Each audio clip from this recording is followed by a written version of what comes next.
Guys, എല്ലാവർക്കും സുഖമല്ലേ? നേന്ത്രപ്പഴം വെച്ചിട്ട് കുട്ടീസിനൊക്കെ ഒരുപാട് ഇഷ്ടമാവണ ബ്രേക്ക്ഫാസ്റ്റ് ആയിട്ടും 4 മണി പലഹാരമായിട്ടും ഒക്കെ കൊടുക്കാൻ പറ്റണ ഒരു കിടിലൻ റെസിപ്പിയാണ് കേട്ടോ ഇന്നത്തെ സ്പെഷ്യൽ. 1 കപ്പ് ഗോതമ്പാവ് ബൗളിലേക്ക് ഇട്ട് കൊടുക്കുന്നുണ്ട്. 1/4 ടീസ്പൂൺ മഞ്ഞൾപ്പൊടി, ഈ മാവിന് ആവശ്യമായിട്ടുള്ള ഉപ്പ്, 2 ടീസ്പൂൺ നെയ്ക്ക് പകരം ഓയിൽ വേണമെങ്കിലും ഉപയോഗിച്ചോളാം. ഇതെല്ലാം ഒന്ന് മിക്സ് ചെയ്ത് കൊടുക്കാം. എല്ലാം മിക്സ് ചെയ്തതിന് ശേഷം സാധാരണ വെള്ളം ചേർത്ത് ചപ്പാത്തി മാവിന്റെ പാകത്തിന് കുഴച്ചെടുക്കാം. മാവ് നല്ല സോഫ്റ്റ് ആയിട്ടാണ് കേട്ടോ കുഴച്ചെടുത്തേക്കണേ. കുറച്ച് എണ്ണ സ്പ്രെഡ് ചെയ്തിട്ട് നമുക്ക് മാറ്റി വെക്കാം. ഒരു ഫില്ലിങ് റെഡി ആക്കണം. അതുവരെ മാത്രം റെസ്റ്റ് ചെയ്യാൻ വെച്ചാൽ മതി. ഒരു നേന്ത്രപ്പഴം എടുത്തിട്ടുണ്ട്. നേന്ത്രപ്പഴം എടുക്കുമ്പോൾ ഒരുപാട് പഴുത്ത പഴം എടുക്കരുത് കേട്ടോ. അതുപോലെ പഴുപ്പ് കുറഞ്ഞിട്ടുള്ള പഴം എടുക്കരുത്. ഈ പഴം നമുക്ക് വേവിച്ചെടുക്കാം. പഴം വേവുമ്പോഴേക്ക് നമുക്ക് 2 ടേബിൾ സ്പൂൺ നാളികേരം ഒന്ന് ചതച്ചെടുത്താൽ മതിട്ട്. വെള്ളമൊന്നും ചേർക്കണ്ട. നാളികേരത്തിൽ വല്ല കഷ്ണം ഉണ്ടെങ്കിൽ അതൊന്ന് അരഞ്ഞു കിട്ടാൻ വേണ്ടിയിട്ടാണ്. വേവിച്ച പഴം നമുക്ക് തൊലി കളഞ്ഞൊന്ന് ഉടച്ചെടുക്കാം.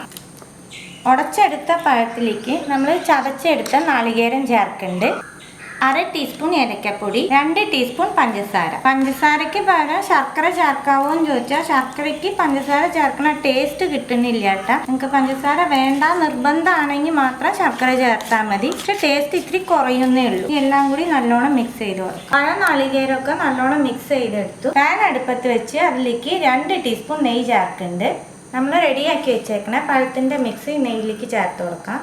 പഴത്തിൻ്റെ മിക്സ് നല്ലോണം ഡ്രൈ ആക്കി എടുക്കണം. വേവിച്ച പഴമായ കാരണം ഒരു ഈർപ്പുണ്ടാവും. ആ ഈർപ്പൊക്കെ പോയിട്ട് നല്ലോണം ഡ്രൈ ആയി കിട്ടണം. പഴം നല്ലോണം ഡ്രൈ ആയി കിട്ടിയിട്ട് ഈ പാകത്തിന് വേണം എടുക്കാനായിട്ട്. ഫ്ലെയിം ഓഫ് ആക്കിയിട്ട് ഈ മിക്സ് ഒന്ന് തണുക്കാനായിട്ട് മാറ്റി വെക്കാം. പഴത്തിൻ്റെ മിക്സ് നല്ലോണം തണുത്തുണ്ട് കേട്ടോ. ഒന്ന് മിക്സ് ചെയ്ത് കൊടുത്തിട്ട് ചെറിയ ചെറിയ ബോൾസ് ആക്കി എടുക്കാം. നമുക്ക് ഈ വലിപ്പത്തിൽ ഓരോ ബോൾസ് ആക്കി വെക്കാം. ഈ റെസിപ്പി നേന്ത്രപ്പഴത്തിൽ ചെയ്യുമ്പോഴാണ് കേട്ടോ സ്വാദ് ഉണ്ടാവുക. വേറെ ഒരു പഴത്തിലും ഇത്ര സ്വാദ് കിട്ടില്ല. എല്ലാം ബോൾസ് ആക്കി എടുത്തിട്ടുണ്ട്. ഇനി നമുക്ക് മാവ് എടുക്കാം. മാവ് ഒന്ന് കുഴച്ചു കൊടുക്കുന്നുണ്ട്. ഇതും നമുക്ക് ബോൾസ് ആക്കി എടുക്കാം. പഴത്തിന്റെ ബോൾസിനെക്കാട്ടിലും കുറച്ച് വലുപ്പത്തിൽ വേണം എടുക്കാനായി. ഇതുപോലെ മാവെല്ലാം ബോൾസ് ആക്കാം. മാവും ബോൾസ് ആക്കി ഇനി നമുക്കിത് പരത്തി എടുക്കാം. ഓരോ ബോൾസും മാവിലൊന്ന് മുക്കാട്ട. ഫസ്റ്റ് കൈ വെച്ച് തന്നെ ജസ്റ്റ് ഒന്ന് പരത്തി കൊടുക്കാം. നമുക്ക് നമ്മൾ റെഡിയാക്കി വെച്ചേക്കണ പഴത്തിന്റെ ബോൾസിൽ വെക്കാം.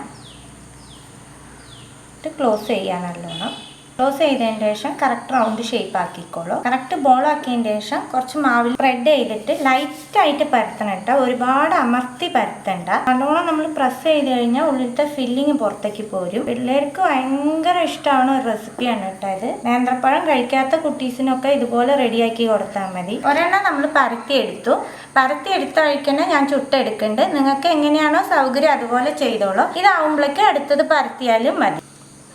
ഒരു സൈഡ് ആയതിൻ്റെ ശേഷം നെയ്യ് തേച്ച് കൊടുത്താൽ മതി. ഒരു സൈഡ് ആയി വരുന്നുണ്ട്. നമുക്ക് മറിച്ചിടാം.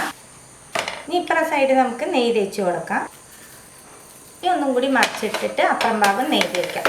നെയ്യ് ഇഷ്ടമില്ലാത്തവർ ഓയിൽ തേച്ചാലും മതി കേട്ടോ. അല്ല ബട്ടറാണ് ഇഷ്ടം എന്നുണ്ടെങ്കിൽ അതും തേക്കാം. ഇനി നമുക്ക് 2 ഭാഗം നല്ലോണം ഒരുപ്പിച്ചെടുക്കാം. ഒരെണ്ണം റെഡിയായി. ബാക്കിയുള്ളതെല്ലാം നമുക്ക് ഇതുപോലെ റെഡിയാക്കി എടുക്കാം. ഒരു നേന്ത്രപ്പഴം ഉണ്ടെങ്കിൽ കിഡിലൻ ഒരു ബ്രേക്ക്ഫാസ്റ്റ് റെസിപ്പിയോ 4 മണി പലഹാരമോ എങ്ങനെ വേണമെങ്കിൽ നമുക്ക് റെഡിയാക്കി എടുക്കാൻ പറ്റും കേട്ടോ. അത്രയ്ക്ക് സോഫ്റ്റ് ആയിട്ടുണ്ടാവും കേട്ടോ. മിക്കവരും ഇത് മൈദയിലാണ് ഉണ്ടാക്കുക. നമ്മളിത് ഗോതമ്പാവിൽ തന്നെ ഇത്ര സോഫ്റ്റ് ആയിട്ടാണ് ഉണ്ടാക്കിയേക്കണേ. തീർച്ചയായിട്ടും എല്ലാവരും ട്രൈ ചെയ്ത് നോക്കണം. ട്രൈ ചെയ്ത് നിങ്ങളുടെ ഫീഡ്ബാക്കൊക്കെ അറിയിക്കും. പുതിയൊരു റെസിപ്പി ആയിട്ട് അടുത്ത വീഡിയോയിൽ കാണാം. See you. ബൈ.